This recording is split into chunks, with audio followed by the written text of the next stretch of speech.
नमस्कार दोस्तों, ओम नमः शिवाय। स्वागत है आप सभी का इस नए वीडियो में। ओम नमः शिवाय, जय श्री शिवाय, नमस्तुभ्यम, हर हर महादेव। भगवान श्री कृष्ण की कृष्ण जन्माष्टमी का जो पर्व है वह 26 अगस्त और 27 अगस्त को पड़ रहा है। यानी कि मुख्य रूप से जो हमारा जन्माष्टमी का पर्व रहेगा वह 26 अगस्त को रहेगा। परंतु हम ये जो मुख्य छोटे-छोटे से उपाय हैं, यानी कि तुलसी जी के 3 पत्तों वाला ये उपाय हम 26 और 27 अगस्त को मना सकते हैं कृष्ण जन्माष्टमी को। और इस वर्ष की जो हमारी कृष्ण जन्माष्टमी है वो बहुत ही ज़्यादा अधिक और अत्यंत महत्वपूर्ण हो जाती है, क्योंकि 169 वर्ष बाद सोमवार की कृष्ण जन्माष्टमी पड़ रही है। यानी कि सोमवार को अष्टमी तिथि पर कृष्ण जन्माष्टमी पड़ रही है, तो यह मौका अपने हाथ से बिल्कुल भी नहीं जाने दें और तुलसी जी के 3 पत्तों वाला है छोटा-सा अद्भुत सा उपाय करके अपनी अनुकंपा कृपा प्रदान कर सकते हैं। आप भगवान कृष्ण जी की अनुकंपा कृपा प्रदान कर सकते हैं। तो कैसे करेंगे, किस क्रिया अनुसार करेंगे? तुलसी के 3 पत्ते वाला है छोटा-सा अद्भुत उपाय कृष्ण जन्माष्टमी का, चलिए जानते हैं और समझते हैं। लेकिन प्लीज़ उससे पहले वीडियो को लाइक अवश्य रूप से करिएगा और यदि आप चैनल पर नए हैं तो चैनल को सब्सक्राइब ज़रूर रूप से करें। जैसा कि हम बात कर रहे थे कृष्ण जन्माष्टमी के 3 विशेष उपायों की, तो जन्माष्टमी पर हम सभी जो 3 महा उपाय करेंगे वह 3 महा उपाय इस वर्ष हम सभी को बहुत ही ज़्यादा लाभदायक और फलदायक रहेंगे। क्यों? क्योंकि जैसे कि मैंने पहले बताया था, गुरुजी ने अपनी कथा में बताया है कि 169 वर्ष बाद सोमवार के दिन पर कृष्ण जन्माष्टमी पड़ रही है। यानी कि सोमवार का दिन रहेगा, अष्टमी तिथि रहेगी और रोहिणी नक्षत्र रहेगा। तो यह सारी चीज़ें एक साथ पड़ रही है तो और भी ज़्यादा विशेष और महत्वपूर्ण हो जाते हैं। तो इसलिए आप सभी के ये जो उपाय हैं, तीनों उपाय और भी ज़्यादा महा उपाय का रूप ले लेते हैं और इनमें से ये जो पहला उपाय है ये थोड़ा-सा अनोखा और नया उपाय रहेगा। तो चलिए जानते हैं। पहला उपाय चावल और हल्दी वाला रहेगा, जो कि आपके जीवन में मनोकामनाओं को परिपूर्ण करेगा, धन, ऐश्वर्य, कीर्ति दिलाएगा। दूसरा उपाय आपके किसी भी रुके हुए कार्य को परिपूर्ण करेगा, घर और आपके व्यापार में सुख शांति समृद्धि लाएगा। तीसरा उपाय गौ माता वाला उपाय है। तो तीनों उपाय हम जानेंगे इस वीडियो के माध्यम से। बात करते हैं हम अपने पहले उपाय की, तो पहले उपाय में हमें आवश्यकता पड़ेगी एक लाल कपड़ा लेना है, साफ सुंदर सा। हम अपने घर में इस जन्माष्टमी के दिन यानी कि 26 अगस्त को या फिर 27 अगस्त को, दोनों दिनों पर अष्टमी तिथि रहेगी। यह सब जानकारी आप मेरी अगली वीडियो में, इससे पहले मैंने एक वीडियो डाली है कि कब है 2024 में जन्माष्टमी, तो उसमें आप जान सकते हैं कि अष्टमी तिथि कब तक रहेगी और कब तक हमारी अष्टमी तिथि का जो है समय चलेगा, तो जिससे कि हम ये उपाय कर सकते हैं। तो 26 और 27 को भी कर सकते हैं। 26 को पूरे दिन और 27 को केवल सुबह के समय पे आप ये सारी क्रियाएँ कर सकते हैं। यदि मैं शॉर्ट में बताऊँ तो 26 का पूरा दिन और 27 के आधे दिन पर, यानी कि सुबह 12 बजे तक आप सभी ये उपाय कर सकते हैं। अब क्या करेंगे, एक लाल कपड़ा लेंगे, ठीक, उसमें चावल रखेंगे। कितने चावल? 1 मुट्ठी चावल रखेंगे। हल्दी मिश्रित चावल रखिएगा, हल्दी से लेपन करके, यानी कि हल्दी मिला करके, ताकि आपके सभी के सभी चावल पीले हो जाएँ। फिर उसके ऊपर आप सभी को एक चांदी का सिक्का रखना है, जिन लोगों के पास हो। जिनके पास ना हो तो केवल और केवल साधारण सा सिक्का रख सकते हैं, जिस सिक्के का आप प्रयोग कर सकते हैं, आपके पास हो। उसके ऊपर रखेंगे एक तुलसी दल। देखिए, जो ये हमारे जीवन में चावल जो है हमारे जीवन में धन धान्य की जो समस्या है उसको दूर करता है। हल्दी हमारे जीवन में सौभाग्य समृद्धि लाती है। चांदी हमारे जीवन में शांति, ऐश्वर्य, कीर्ति लाता है, शीतलता लाता है। और जो तुलसी दल हम प्रयोग कर रहे हैं ये भगवान कृष्ण जी को अत्यंत ज़्यादा प्रिय है। तो इससे हमारे घर में भगवान कृष्ण जी की हमारे ऊपर जो भी अनुकंपा कृपा बरसती है उसके लिए हम बस सबसे भी जो है लाभदायक होते हैं और विशेष रूप से उनकी अनुकंपा कृपा प्रदान करते हैं। और उनकी एक अलग ही अनोखी हमारे ऊपर कृपा बरसती है, हमारे ऊपर अनोखी, बहुत ही ज़्यादा लाभदायक हमारे लिए सिद्ध होता है। तो तुलसी के दल अवश्य रूप से समर्पित करिएगा। तुलसी दल क्यों समर्पित करना है, ये सबसे महत्वपूर्ण बात होती है। तो तुलसी दल ज़रूर समर्पित करें। यदि आपके पास सिक्का ना हो तो चलेगा, लेकिन तुलसी दल अवश्य रखिएगा। अब जब ये सारी सामग्री रखेंगे तो कब रखेंगे? जब आप जन्माष्टमी के दिन, ध्यान दीजिएगा, जब आप जन्माष्टमी में पूजा आराधना करने बैठेंगे भगवान कृष्ण जी की जन्माष्टमी में, तो उस वक्त आप सभी को यह क्रियाएँ करना है। यानी कि जब आप पूजा कर रहे होंगे, उसी वक्त जिस प्रकार से आप पूजा करना चाहते हैं तो आप कर सकते हैं, परंतु एक सामने लाल कपड़ा रखें, उसके ऊपर पीला चावल रखें, उसके ऊपर एक सिक्का रखें, एक तुलसी दल रखें, साथ ही साथ एक दीपक प्रज्वलित करके रखिएगा। जैसे ही आपका दीपक प्रज्वलित होकर के समापन होता है, तो आप इस जो चावल की यानी कि पोटली पूरी तैयार करी, इसको रखते वक्त आपको क्या करना है कि ओम नमो भगवते वासुदेवाय नमः, ओम क्लीम कृष्णाय नमः। देखिए, जब भगवान वासुदेव का नाम लेंगे तो आपके ऊपर से जो मंगल दोष है वह दूर होगा। यानी कि जो आपके ऊपर से मंगल ग्रह यानी कि हनुमान जी की जो नाराज़गी चल रही है वह दूर होगा। साथ ही साथ शनिदेव जी की आपके ऊपर जो नाराज़गी चल रही है वह दूर होगा। साथ ही साथ सोमवार के दिन पर यदि आप सारी ये क्रियाएँ करते हैं, क्रियाकलाप करते हैं, उपाय करते हैं, तो सोमवार के दिन पर भगवान शिव जी की विशेष अनुकंपा कृपा प्रदान होती है और आप इसके लाभदायक फलदायक होते हैं, यानी कि आप सभी को इसके फल प्राप्त होते हैं। ठीक, तो आप इन दोनों मंत्रों को 11-11 बार उच्चारण करके इसको पोटली बनाएँगे और इसको पोटली बनाने के बाद, यानी अपनी पूजा आराधना करने के बाद इन दोनों मंत्रों का उच्चारण करेंगे, इसको पोटली बनाएँगे, जो आपने सारी सामग्री रखी है, और इसको आप अपने घर के किसी भी पवित्र स्थान में, यानी कि पूजा वाले घर में रख सकते हैं, रसोई वाले स्थान में रख सकते हैं। यदि आपकी रसोई का स्थान बहुत पवित्र रहता है, रसोई का स्थान अवश्य रूप से पवित्र रखा करें।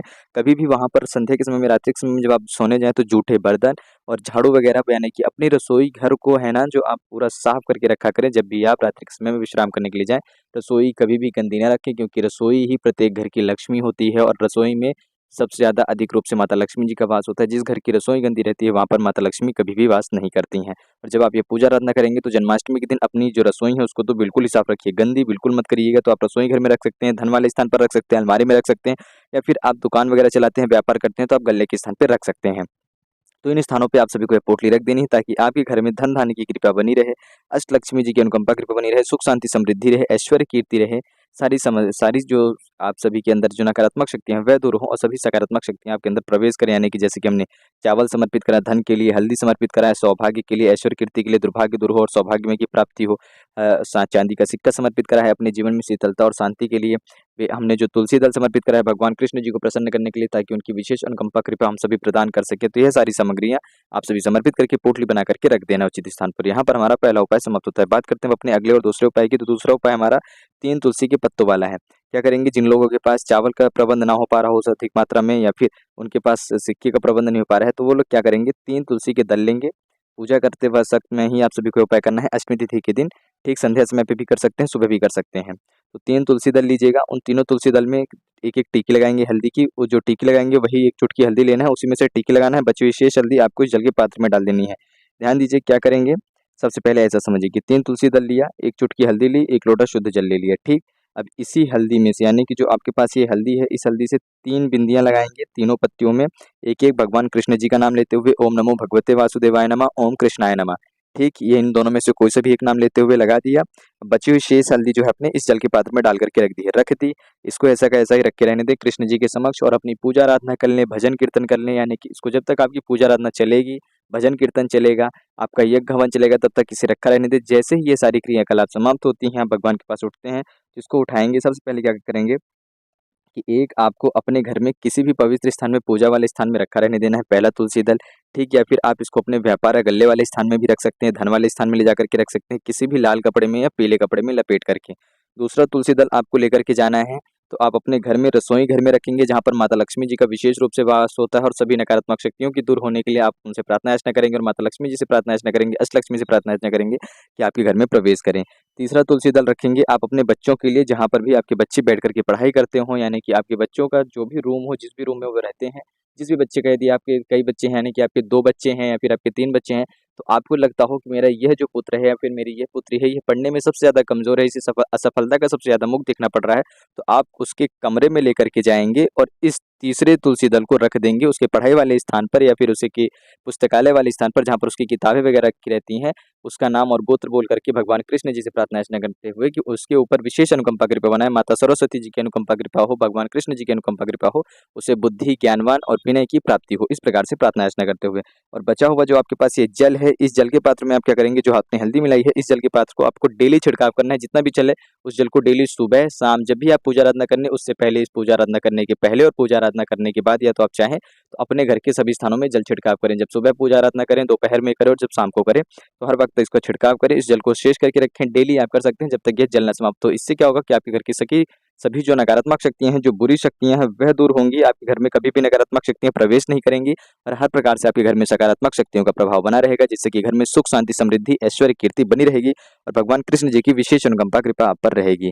बात करते हैं अपने अगले और तीसरे उपाय की। तो तीसरा उपाय देखिए गौ माता जी का है। गौ माता जी की वजह से ही भगवान कृष्ण जी को गौ माता इतनी अत्यंत प्रिय है कि उन्हीं की वजह से भगवान कृष्ण जी का जो नाम है, गोपाल नाम जो बड़ा था, तो भगवान कृष्ण जी का गोपाल नाम माता गौ माता जी से ही संबंधित है, उन्हीं से निकल करके आता है।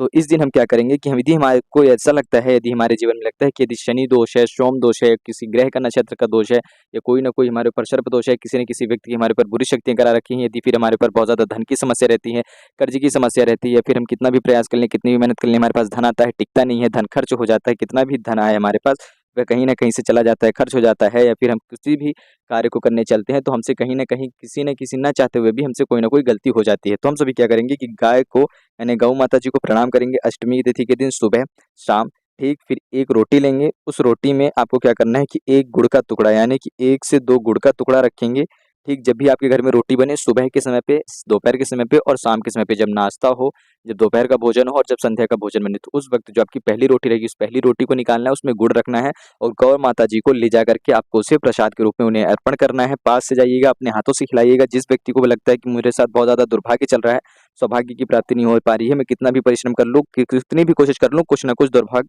मेरे साथ चल ही रहा है, मेरी किस्मत ही खराब है, तो ऐसा व्यक्ति क्या करेगा, अपने हाथ से गौ माता जी को रोटी सेवन कराएगा।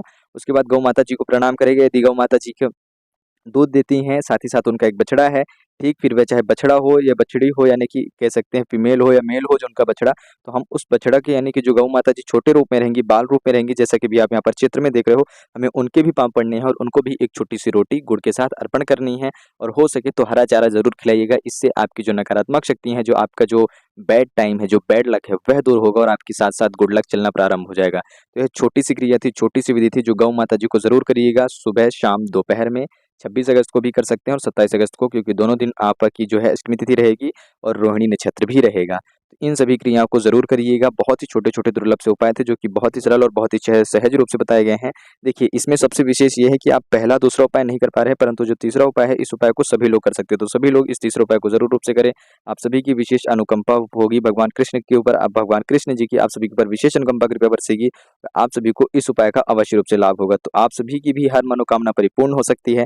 इन तीनों उपायों करके आप भगवान कृष्ण जी से अपनी प्रार्थना अर्चना कर सकते हैं, गौ माता जी से प्रार्थना अर्चना कर सकते हैं, गौ माता जी के सहारे आप भगवान कृष्ण जी से प्रार्थना अर्चना कर सकते हैं, माता लक्ष्मी जी की विशेष अनुकंपा कृपा पा सकते हैं। तो तुलसी जी के 3 पत्तों वाला छोटा सा दुर्लभ सा उपाय कैसे करना था, संपूर्ण जानकारी जानिए और समझिए हम सभी ने। पूज्य गुरुदेव जी की अनुकंपा कृपा से इस वर्ष की जन्माष्टमी में, और इस वर्ष की जन्माष्टमी बहुत ही विशेष है, क्योंकि फिर से मैं पुनः बता रहा हूँ 169, यानी ध्यान दीजिएगा 169, 169 वर्ष बाद आप सभी की जो है सोमवार के दिन कृष्ण जन्माष्टमी पड़ रही है। तो इस दिन बहुत ही विशेष है, तो ज़रूर करें।